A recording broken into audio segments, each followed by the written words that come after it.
شروع از سنه 1 اکتبر معرکه دعوت جوانان به صف قواهای مسلح کشور آغاز گردیده، جوانان شجاع و دلیر وطن با امر دل و وجدان خدمت در صف قواهای مسلح را پیشه می کنند. برادران عبدالقادرов ها از ناحیه سپیتمین تصمیم گرفتند تا قرض مقدس شهروندی را نزد خلق و وطن با سر بلند و افتخار و سعادتمندی به جا بیاورند. با این مقصد با خواهش خود و راضیگی والدان، عبدالقادر همراه دو نفر دادرانش حسن و حسین از روز اولی معرکه دعوت آمادگی خود را برای ادا نمودن خدمت حربی بیان داشته راه سوی کمیسریت حربی گرفتند. امروزها الکی برادران لباس نظامی به بر نموده در قسم حربی 051 056 گواردی ملی خدمت می نمایند. من سرباز قطار گوارد عبدالقادرов قادر جان با همراهی دو برادرم عبدالقادرов حسن جان و عبدالقادرov حسین جان با راضیگی پدر و مادرم با امنی که خدمت حربی به جا آوریم. من دانشگاه عالی شهر مسکو خواندم. دو برادرم مکتب میانه را تمام کرد. ما با خواهش خود خدمت آمدیم.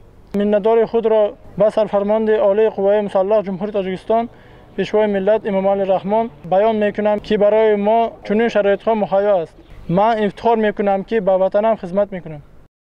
برادران همراه دیگر نوعسکران همروزه به مشغولیت‌های گوناگون صف آرایی و حربی وطن دوستی جلب گردیده برای قبول سوگند حربی و پیشبرد خدمت میهن آماده می‌شوند. برابر این برادران در قسم حربی گواردی ملی جوانان از تمام منطقه‌های کشور پهلوی هم آمده آمادگی خود را برای دفاع این سرزمین اجدادی بیان می‌دارند.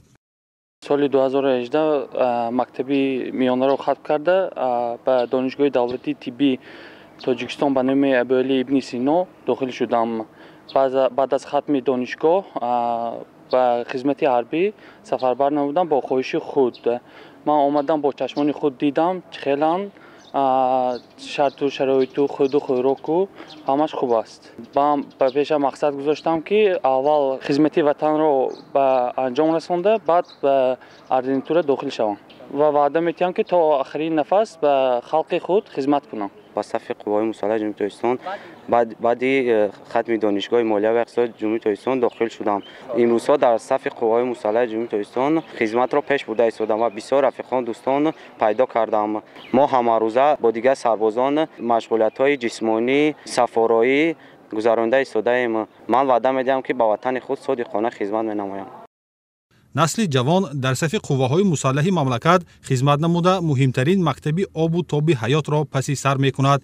محض در همین جا جوان پسران درس شجاعت و مردانگی و محافظت کردن خاک پاک وطن را می آموزند. امروزها در تمام قسم‌های نظامی مملکت با دستگیری و پشتیبانی‌های دائمی سرفرمانده عالی قواهای مسلح محترم امام علی رحمان شرایط مساعد موافق با آیین‌نامه خدمت حربی فراهم آورده شده است. برابر وارد گردیدن نوعسکران به قسم حربی با آنها مشغولیت‌های گوناگون گذرانیده شده تمام پهلوهای خدمت حربی از طرف افسران آموزانیده می شود. شروع از 1 اکتبر الکی دعوت تیرماهی 2025 آغاز شد. امروز ما دیده ایستادیم که بعد معرکه دعوت سربازان به صف قوای مسلح به قسم حربی ما سربازان نودعوت به خدمت حربی آمدن.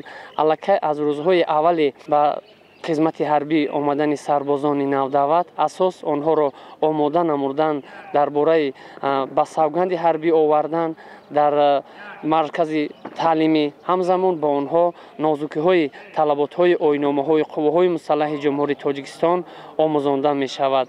همزمان با سربازان نودعوت در اساس کنسپسیای کارهای سیاسی تربیوی در قواهای مسلح جمهوری تاجیکستان بهر بلند برداشتن حالت روحی روانی آنها، دوست داشتن وطن، خویشتن شناسی، حفظ ارزش‌های ملی و جسماً روحاً آماده نمودن آنها برای در آینده خدمت مادر وطن را به جا آوردن از طرف مسئولین قسم حربی صحبت و کارهای فرماندهی گذرانیده می شود. در اساس قانون جمهوری تاجیکستان درباره عهدهداری حربی و خدمت حربی و فرمان پرزیدنت جمهوری تاجیکستان در دو مرحله گسیل شهروندان سن دعوتی به صف قواهای مسلح کشور جریان می‌گیرد. خدمت به وطن این قرض مقدس شهروندی به حساب رفته باعث افتخار و سعادتمندی هر فرد خودآگاه و خودشناس به حساب می‌رود.